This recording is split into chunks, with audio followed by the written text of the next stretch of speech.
A very important role also played by translation in connecting nations and in conveying the messages. That's why whenever you need to know more about a place, you could read the translation on different websites. And it is one of the most important communication tools, communicating ideas and communicating also places and countries and more, and culture. Right, and this is the reason why we say that translation is not just a way of communicating ideas and language, but it goes beyond that degree. Yes. As a matter of fact, the translation plays a social factor in our society. It does have a significant cultural impact as well. Let me just tell you on the social level, it keeps our identity. It preserves our values, our traditions. You probably might ask me, how? The question is how, and I would tell you that when you just be exposed to different cultures, then you can understand your culture as well, and you can be very aware about your traditions and about your values. So it is connected with the social level when it comes to the values and tradition. When it comes to the cultural background, it opens our minds to different cultures. Believe it or not, translation plays an important role in accepting and containing other cultures and be more tolerant towards differences in the world. And absolutely, there are a lot of differences in every country when it comes to the social level, the cultural level, even the religious concepts. Translation paves the way to be more tolerant, more flexible, more containing for differences. And it helps here in this way when it comes to the tourism factor, because we would like to attract tourists, and we would like also to exchange our ideas. It happens by translation. But let me just go beyond that. Let me just go beyond the social and the cultural aspect. When it comes to scientific progress, we're going to have translation as well. There was a challenge that happened before, I guess that was a few decades ago, when a country, I guess it was Syria, when they decided to make the studying of medicine in Arabic language. With my deep respect to that, but look to the way when we changed the whole situation today into English. When you just have another language with your first language, it helps in understanding the cultures of the other people. But it also... Especially that in medicine, the culture is a bit universal concerning the terminology. So you see here, so here we have translation in the medical field, and it helps in the scientific research. We would like to read, we are talking about the progress in education, right? So if you would like to make any progress of education, we're going to talk about that, different pillars. But let me just tell you something very critical, that we would like to increase and upgrade the ranking of our universities. And how can we do that? We wouldn't be able to do that until we have a tool that is very critical, which is represented by translation. Since we're talking education, and this is a very important file, the file of education and digitization. And it was very important to translate not only to the professors, but also to the students and to the parents. So here translating ideas. The idea or the concept is that we are developing our educational system, and this derives that we would resort to the latest high-tech equipment and also to digitization while addressing this important file. Translation also plays a role in that respect. Absolutely right, and this is connected with the whole process, the comprehensive process of developing our universities. Remember that in the last few episodes together, Tariq, we were talking about how that there is a progress happening on the ground, whether you agree or disagree. Just the other day, I was in a meeting in the college with my colleagues, and they were telling me, Tariq, look, for any sort of a change that we have in our society, we will have resistance for such a change. But at the end, this is normal. This is very, very usual. Very normal. And at the end, we should complete our task, complete our mission. I was in a discussion with my colleagues about that in the college, that there is a dramatic change happening. And some people were saying, now we're going to have the pros and cons. We are not familiarized with that. We cannot go on like, you know, resorting to the traditional conventional means, and the whole world are taking fast steps towards and making good use of technology and all that. And we live today in another different world from the past. The world today is different from 10 years ago. I mean, today we are talking about that I am in my office, in my home, in my room, and I'm giving lectures to universities in different countries in the Middle East. That wouldn't happen before in the past. Yes. Today, I'm just trying to have a channel on YouTube, and I'm trying to spread the knowledge, and I'm trying to extend my words, not just in the Middle East, but in the US, in Europe, and in different countries. So we're going to have a new mechanism. Now, back again to the topic of translation. I guess that translation is involved in the comprehensive process of education as well. We were talking about developing our universities. We were talking about building civil universities, smart colleges. We were talking about international universities. All of them are involved with a foreign language. We wouldn't be able, if we would like to understand the foreign language, until we have the way of translating that. Today, I face many students, and I meet with many students today, and they are telling me, you know, Dr. Ahmed, we would like to understand what's going on. And I tell them that if you'd like to do that, then you should acquire another foreign language. That will help you to make the process of translation. In other words, it will put you on the right track at the end. Yes, very important. And Egypt has put priorities in its plans regarding the file of regaining peace and security, and that was very important. That's why we managed to achieve victory, because we were going, in the first place, we wanted to achieve peace and regain back our land, and then embarking on important economic reforms, regaining our pivotal role, not only regionally, but also internationally. So we are continuing today our battle for development, for achieving new cities on solid grounds, international cities. You do have here international cities on Egyptian soil, the new international Galala city, new Alamein, the new administrative capital are all examples of international cities that are being built in Egypt today under the directives of the president, and definitely are going to change the whole the face of Egypt's map at large. That's what's happening today. Probably people sometimes may not realize that there is something happening here. But if you just have a deep look at the situation today, as I said, that we are having the physical part. We are talking about the buildings, we are talking about complexes, we are talking about classes, we are talking about international smart universities and the colleges. And I'm telling you, Tagri, because I work as a professor here in a university in Egypt, there is a change even happening when it comes to the syllabi.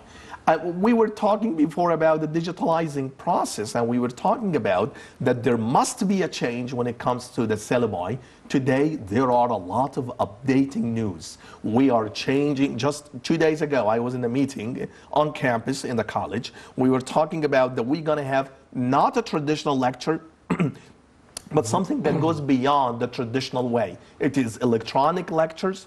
We're going to have, the wonderful part that we're going to have here is, and this is very exciting to know that, I read that the Minister of Higher Education, I want to give a salute to the Minister of Higher Education, Dr. Ahmed Abdel Tawwab. I'm a big fan for what he's doing, and I'm a firm believer for what his plans, very, very amazing, very dramatic as a matter of fact.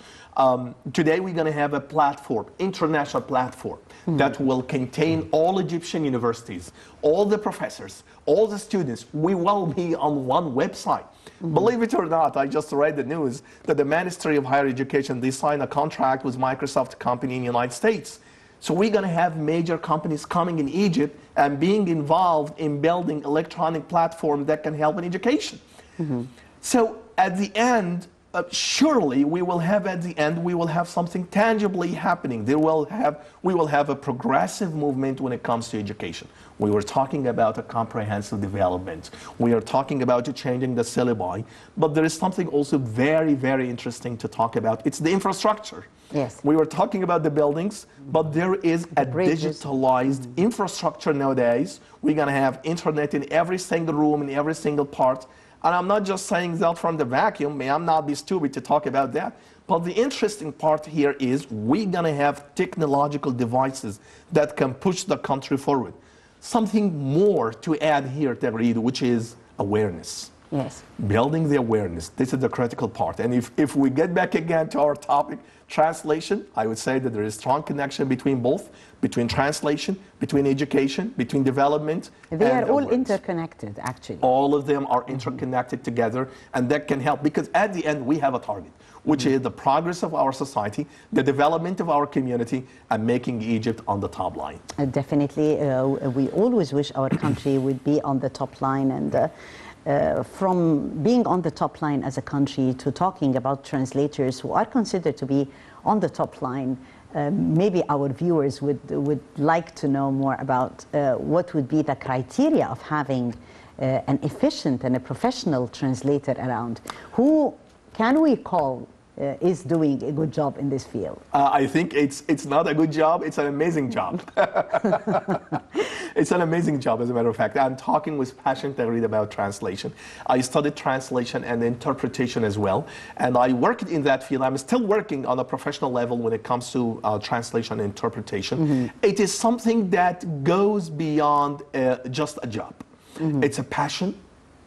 People sometimes, you know, among the linguists, they have a very controversial argument about that. They could have a contentious argument, if I would say that, that they are talking about whether it's a job, whether it is an art, passion, or whether it's a skill, or what is it? I would say it's a combination of all of that.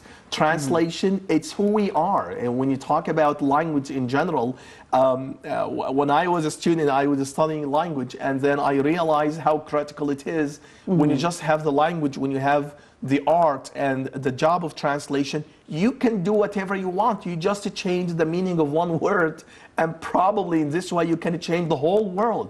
Translation, Tagreed, it's a very, very critical one. And I think that in the future we're going to have a lot of progress based on translation. Definitely, we do have. We are really proud of also of our Arabic language, the language of the Holy Quran, and we're really also very proud of the Arabic calligraphy, and very proud to see also all over the world how it is receptive, you know. So translation is also playing a very important role in that, communicating your language to the world. Remember, Tagreed, that I was reading in history when it comes to translation, not just in the modern Egyptian history, because we were talking about Rifat al-Tahtawi and the College of Al-Azhar. But let me just go back in history. I was reading during the time of the Abbasid Caliphate, during the time of the Abbasid era. I heard that the Caliph at that time, I guess his name was Al-Ma'mun, so he was just funding every project related to translation. He was paying a lot of money to translators. Believe it or not, when I read that, one of the secret ways and one of the key points when it comes to the progress of the caliphate at that time, it's because of the translation. Translation, what translators during his era, during Al-Ma'mun, they were actually translating books from the Greek civilization, from the Latin civilization, from even the Chinese civilization. So see how translation can bring cultures together and people together. That's absolutely right. And he was just funding, giving all the financial support. I was astonished when I read that translators during his time were the highest paid figures in the country at that time. So this is something amazing. And they helped at the end to make a good progress for the whole place. In my humble opinion, Theory, translation can really help in another different way. It can help in a more dynamic way to make people, to change the mindset of the people, to change the ideological background, to make people more accepting to different cultures as well, and to have at the end to increase our loyal sense to our country, Egypt. Yes, very important. And we are always talking about the youth and how we can enrich this sense of belonging to the youth. Today, they are listened to, which is very important. Today, their messages are translated into action. And also, how about translation and special needs? Or Zawil Himam? How can it help?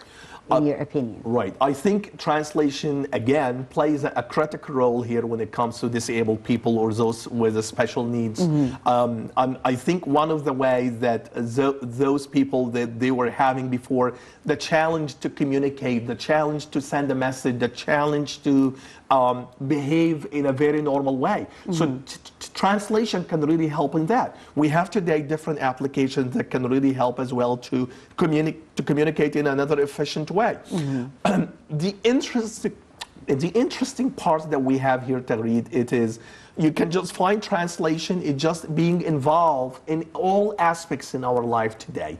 You were just telling me that there are very, very specific criteria when it comes to translators. Absolutely, yes. And when it comes to interpreters as well, yes. And during the break, we were talking about the two scientific researchers. They were talking about the capabilities of the translators and to what extent they can help. Can you imagine, for example, that when I was making interpretation in international conference, I was responsible for sending a message to more than 3,000 or 4,000 persons in a conference. You see how critical it is when it comes to disabled people and especially needed people.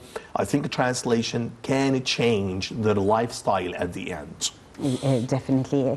It is more of a passion, yes. It's not only a profession, but more of a passion and more on working on your skills daily.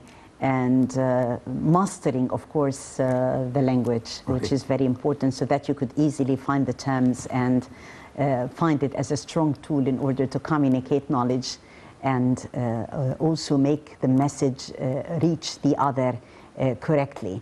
We're still talking translation and communication, and how did translation contribute in conveying the message of victory in Egypt, October victory to the whole world.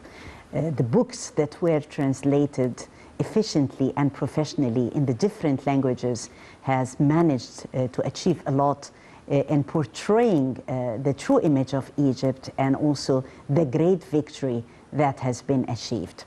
We've been also victorious on more than one front. Milestones has been achieved in the field of development. 6 years during the era of President Abdel Fattah giving directives of building new cities, projects, name it, in all the developmental areas, in infrastructure, in the field of establishing new electricity grids, talking also solar power, talking energy and oil, and more that has been achieved on that front.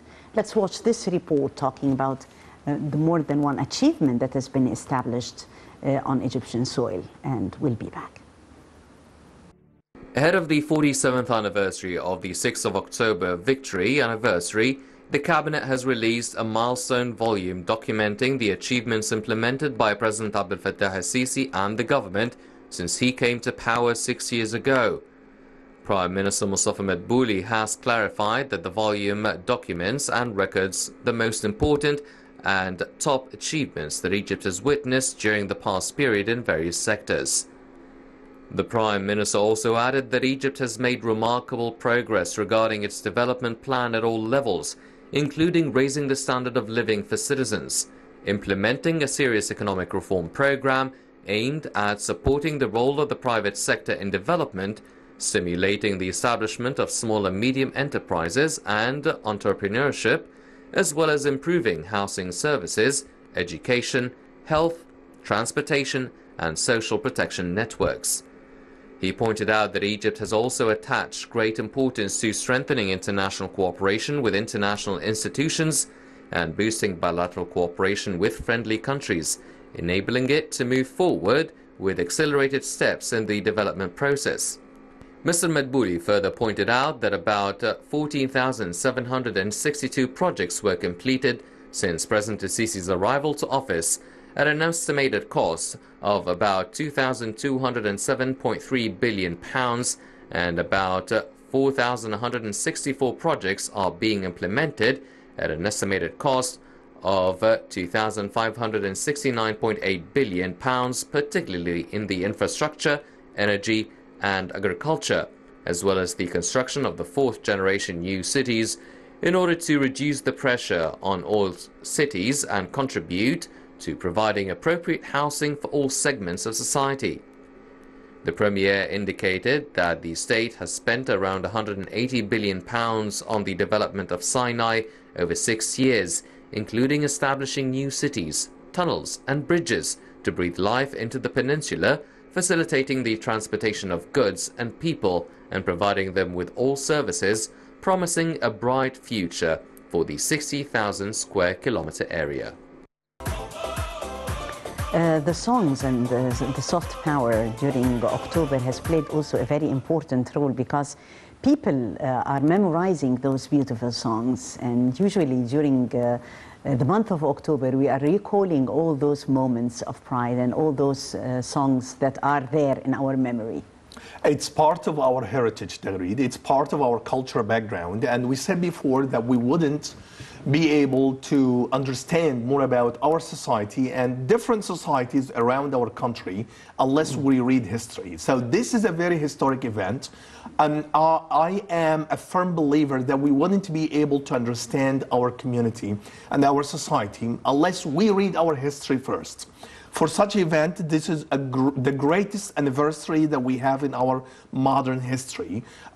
It sends a message that Egyptians can do the impossible.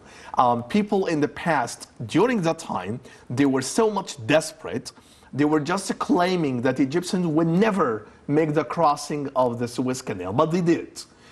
The lesson here, it's the determination. The lesson here, it is how can we stand unified together. The lesson here is how to be persevere and persistent. Let me just finalize what I'm saying today, to read here by something very interesting. I read that from the famous former Secretary of State, Henry Kissinger, when he said at that time that we were so much astonished by the timing of the war, by the capability, but the most interesting part is we were astonished by the Egyptian soldier. So I guess that the key word here and the secret word, it is the Egyptian soldiers. Let me just finally give them a big salute. They were actually the main and the genuine players when it comes to any victory in our modern history. May God bless our army, and they will always be victorious. I thank you so much, Professor Dr. Ahmed Abdel Tawwab, Professor of Linguistics. Thank you so much for being with us. Well, on this debate, we talked translation and how it managed to convey as a strong communication tool the spirit of victory to the other. Many thanks for watching. I'm Tagreed Hussein, and I thank you all for being with us.